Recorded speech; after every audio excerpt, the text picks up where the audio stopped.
देखिए हमारे पास बहुत ही प्यारा सा प्रॉब्लम आया है, ठीक है। इसमें हमारे पास देखिए टोकन्स है। देखिए हमें कहा गया है, देखिए मैं समझा देता हूँ, इसमें पढ़ के बताऊंगा तो आपको दिक्कत पड़ेगी। देखिए कुछ इस तरीके से हमारे पास नंबर्स और ऑपरेटर्स लिखे हुए हैं, ठीक है। कॉमा 3 और कॉमा मल्टीप्लाई, ठीक है। अब हमें आउटपुट में यहाँ पे 9 लाना था। देखिए इसमें क्या किया गया, इन्होंने इन्होंने क्या किया है कि इन्होंने 2+1 कर दिया है और उसके बाद मल्टीप्लाई कर दिया उसको 3 से। अब ये कैसे किया होगा इन्होंने, 3 चीज़ें 9 आया होगा देखिए। लेकिन ये कैसे किया होगा इन्होंने, देखिए इन्होंने तरीका लगाया कि इन्होंने कहा है कि तुम्हें क्या करना है, देखिए जो टोकन्स दे रखे हैं उनके साथ कैलकुलेशन करनी है, जैसे कि 2 दे रखा है, ठीक है, टोकन। तो हमें इस प्रॉब्लम को क्वेश्चन समझते हुए नहीं समझ में आ रहा है, लेकिन इस क्वेश्चन के इसके आउटपुट देख के हमें समझ में आ रहा है कि इस प्रॉब्लम में कहा क्या जा रहा है, ठीक है। इस पर आप ध्यान से आउटपुट देखिए तो आपको समझ में आएगा कि आउटपुट में क्या कहा जा रहा है। अगर आप क्वेश्चन पढ़ेंगे तो आपको ये समझ में आएगा, ठीक है। ऐसे देखिए ये वाली प्रॉब्लम है हमारे पास और आउटपुट क्या आ रहा है, 9 आ रहा है, ठीक है। और इसकी एक्सप्लेनेशन ये है कि 2+1 किया गया इंटू 3 किया गया इज इक्वल टू 9, ठीक है। तो हमें क्या करना है कि हमें दो दो वैल्यूज लेनी है। देखिए पहले हमें ये वैल्यू लेनी है, ये वैल्यू लेनी है और दोनों को स्टैक में डालना है, ठीक है। तो मैं क्या करता हूँ, पहले स्टैक बनाता हूँ। स्टैक में हम 2 डालेंगे पहले और फिर 1 डालेंगे, ठीक है। अब जो 1 है, जैसे ही कोई नया ऑपरेटर आएगा, जैसे ही कोई ऑपरेटर आएगा, ठीक है, आप वैल्यू तब तक ही डालिए जब कोई नंबर हो, ठीक है। लेकिन जैसे ही कोई ऑपरेटर आएगा, प्लस आया, मल्टीप्लाई आया, डिवाइड आया, ठीक है, ऐसा कोई ऑपरेटर आएगा, वैसे ही आप कीजिए पॉप करने लगे। तो ये जो वैल्यू है पहले ये पॉप कीजिए 1 को, ठीक है। फिर क्योंकि 1 को पहले पॉप करेंगे ना, फिर उसके बाद 2 को पॉप कीजिए, ठीक है। दो नंबर से पॉप करने।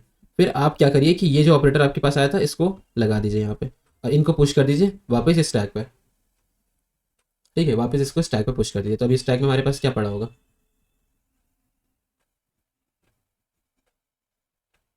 देखिए, ठीक है। अब वापस स्टैक में पुश कर दिया।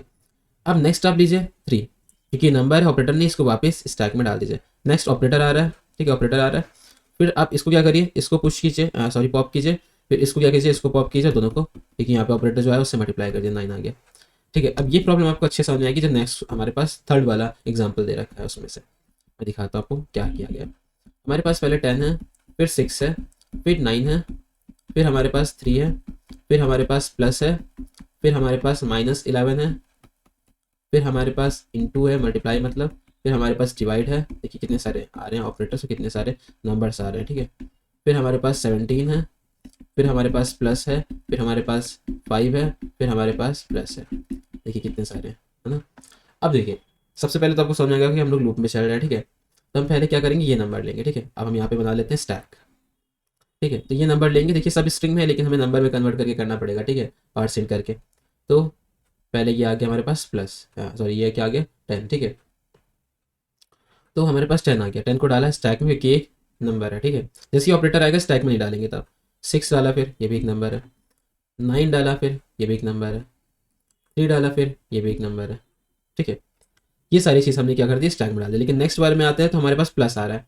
हमने क्या किया कि हमने स्टैक के दो ऑपरेंड लिए, स्टार्टिंग वाला ऑपरेंड, तो ये है ऑपरेंड 2, ठीक है। और फिर इसकी वजह से इसको पॉप करेंगे, ऑपरेंड 2 यहाँ पे पॉप कर दिया, ठीक है। तो ये 3 हो गया यहाँ पे। अब इसको निकाल देते हैं यहाँ से। फिर एक और ऑपरेंड चाहिए 9, ऑपरेंड 1, ठीक है। इसको ऑपरेंड 1 लेंगे, दोनों को प्लस कर देंगे। क्यों प्लस करेंगे, क्योंकि यहाँ पे ऑपरेटर हमारे पास प्लस आया, ठीक है। जो ऑपरेटर आता है उसके हिसाब से करते हैं कैलकुलेशन। अब दोनों को प्लस कर दिया तो 9 भी हट के यहाँ पे पॉप कर रहा है, ठीक है। पॉप करके हमने प्लस किया तो 9 + 3 कितना आ गया, 12। अगर आप देखिए ध्यान से तो यहाँ पे देखिए इस जगह पे एक्सप्लेनेशन में 9 + 3 किया गया इस जगह पे, ठीक है। तो हमारे पास 12 आ गया। अब 12 को क्या करना है, हमें वापस पुश कर देना इसी स्टैक में, ठीक है। 12 को वापस इसी स्टैक में पुश कर देना। जैसे आ गया ये, इसको इरेज करते हैं, ये बार इरेज नहीं काम करता, ठीक है। तो हमने क्या करना है कि 12 को वापस इसी में पुश कर देना है। कर दिया इसी में पुश, ठीक है, जो भी ऑपरेंड 1 और प्लस ऊपर गया। नेक्स्ट देखिए, नेक्स्ट हमारे पास क्या आता है, -11। तो -11 जो है ना वो नंबर है, तो उसको यहाँ डाल देते हैं -11 को, ठीक है। फिर मल्टीप्लाई आ रहा है। अब क्या आ रहा है, मल्टीप्लाई आ रहा है, तो हम क्या करेंगे, इसको लेंगे ऑपरेंड 2, ठीक है, और इसको लेंगे ऑपरेंड 1, ठीक है। इसके बाद वाले को और दोनों को पॉप कर देंगे। तो इसको पॉप कर दिया, ये रिमूव हो गया, इसको पॉप कर दिया, ये भी रिमूव हो गया। और कौन सा सिंबल, कौन सा ऑपरेटर है, मल्टीप्लाई का। इन दोनों को किया, कैलकुलेट किया तो कितना आ गया हमारे पास, 12 11 से कितना होगा, 132। तो -132, ठीक है। यहाँ पे हमारे पास आ गया -132, सिंपल, ठीक है। अब ये हमने पुश कर दिया था, ठीक है, -132 जो भी रिजल्ट आया था। अब हमारे पास नेक्स्ट आता है डिवाइड, ठीक है, तो इसको लिया, ठीक है, -132, और फिर इसको लिया 6 को लिया, और दोनों क्या कर दिया, डिवाइड कर दिया। तो 132 इधर लिखा है, देखिए ऐसे ही लिखा है 132/6, तो इसका क्या आएगा, 0 आएगा, ठीक है, 0 बार में होगा। तो यहाँ पे हमारे पास क्या आ गया, इन दोनों को पॉप कर देते हैं, और यहाँ पे आ गया हमारे पास 0, ठीक है, देखिए 0 आ गया, इसको 0 लिख देते हैं। अब नेक्स्ट देखते हैं हमें क्या करना है। नेक्स्ट हमारे पास सिंबल आ रहा है, फिर से एक ऑपरेटर आ रहा है मल्टीप्लाई, तो हमें ये वाला लेना पड़ेगा 0, और यहाँ से ये लेना पड़ेगा, दोनों को पॉप करना पड़ेगा। पॉप किया, दोनों यहाँ से हट गए स्टैक से, और दोनों ने वैल्यू लाई 0, ठीक है, और 0 वापस हम क्या करेंगे, स्टैक में डाल देंगे, तो यहाँ पे 0 आ गया, ठीक है। अब 17 आया, 17 को यहाँ डालते हैं, ठीक है, 17 को यहाँ डाल देते हैं। फिर प्लस आया, तो हम क्या करेंगे, 0 लेंगे और 17 लेंगे, ठीक है, 17, और दोनों को प्लस कर देंगे तो 17 आ जाएगा, और जिसको हम यहाँ से कॉपी कर देंगे, ठीक है। अब 5 आया, 5 को कि 17, अब 17 को यहाँ डाल देते हैं, 5 आया, 5 को यहाँ डाल देते हैं, ठीक है। तो 5 को पहले पॉप किया, 5 आया हमारे पास, अब 17 को पॉप किया, 17 आया, दोनों को ऐड कर दिया, कितना आ गया, 22। अब देखिए क्या आ रहा है रिजल्ट में, 22 ही तो आ रहा है, मतलब सही कह रहा है, ठीक है। तो अब देखिए यही जो स्टैक में बचा होगा, देखिए स्टैक में क्या बचा था, लास्ट में 22 बचा था ना, इसको रिटर्न कर देंगे, ईजी हो गया, ठीक है। अभी प्रॉब्लम आपको समझ में आ गई होगी, अब इसको कोड करके देखते हैं। तो सबसे पहले हमें क्या करना है, सबसे पहले हमें कॉन्स्ट स्टैक लेना है, स्टैक एक खाली स्टैक होगा, ठीक है, तो इस खाली स्टैक को लेंगे हम लोग, और उसके बाद हम क्या करेंगे, ऑपरेटर्स लेंगे, तो ये ऑपरेटर्स होंगे, ठीक है। ऑपरेटर्स कौन कौन से होंगे, प्लस, माइनस, मल्टीप्लाई, और उसके बाद डिवाइड,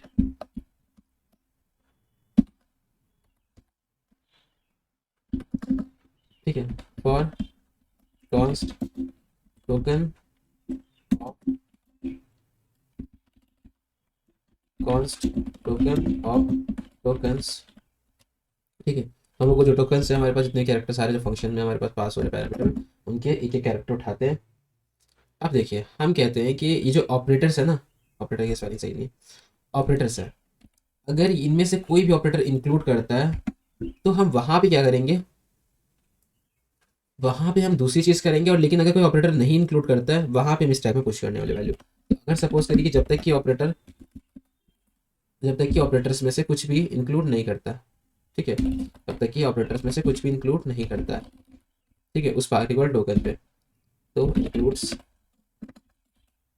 इसमें पार्टिकुलर टोकन्स पे, तो हम वैल्यू को पुश करते रहेंगे, ठीक है, किसमें, स्टैक में। तो हम क्या करेंगे, स्टैक डॉट पुश कर देंगे उस पार्टिकुलर वैल्यू को भी पास करके, कि हमारे पास स्ट्रिंग आ रही है ना वैल्यूज, तो टोकन यहाँ पे आ जाएगा, ठीक है, हमने पुश कर दिया। अदरवाइज हम क्या करेंगे, अदरवाइज देखिए हम क्या करेंगे, बहुत ही सिंपल चीज़ है कि हम एक ऑपरेंड लेंगे, हम बताते हैं कि दो ऑपरेंड्स होंगे, एक हमारे पास, ठीक है, ऑपरेंड 2 हो जाएगा, और एक हमारे पास ऑपरेंड 1 हो जाएगा, ठीक है।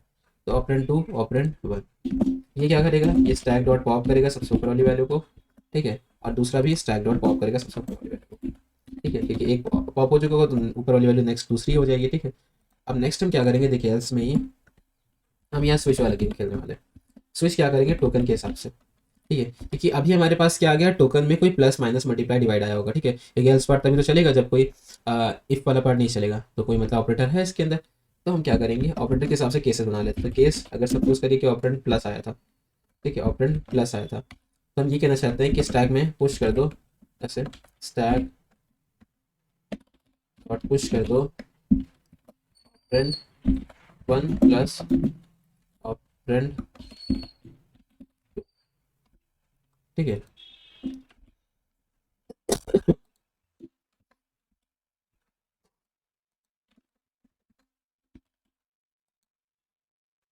उसके लिए क्या कर दो, ब्रेक कर दो, ठीक है।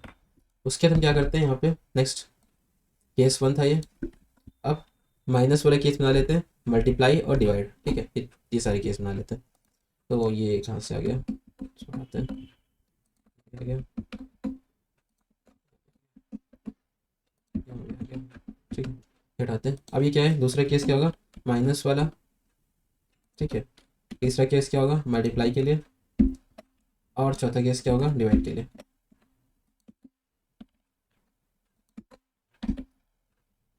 ठीक है। अब डिवाइड करके हमें क्या करना है कि हमें नंबर को कैसे लेना है, एक वैल्यू लेनी है, ठीक है, पर्टिकुलर वैल्यू लेनी है। ऐसा नहीं कि मतलब कि नंबर जो है ना, जैसे मैंने दिखाया था 0 आया था आपको डिवाइड करने के बाद वाला नंबर, ठीक है। तो अब हम क्या करने वाले हैं, मैथ डॉट, ठीक है, हमें कोई पॉइंट वाला नंबर नहीं चाहिए, प्रिंस कर देते हैं, ठीक है। इससे क्या होगा कि हमारे डेसिमल रिमूव हो जाते हैं और सिर्फ इंटीजर पार्ट आता है, ठीक है हमारे पास। तो ये आ गया हमारे पास। इसको कर देते हैं यहाँ पे, एक और कर देते बना देते हैं, इसके यहाँ पे रिटर्न कर देते हैं स्टैक डॉट पॉप, ठीक है। जो स्टैक में जो खाली बचा हुआ आखिरी, वो पॉप कर दिया हमने। इसको बंद कर देते हैं और यहाँ पे रन कर देते हैं, ठीक है। और ये हमारे पास रिजल्ट आ गया है, लेकिन यहाँ पे कुछ एरर है, स्पेलिंग की होगी। तो स्पेलिंग की क्या एरर,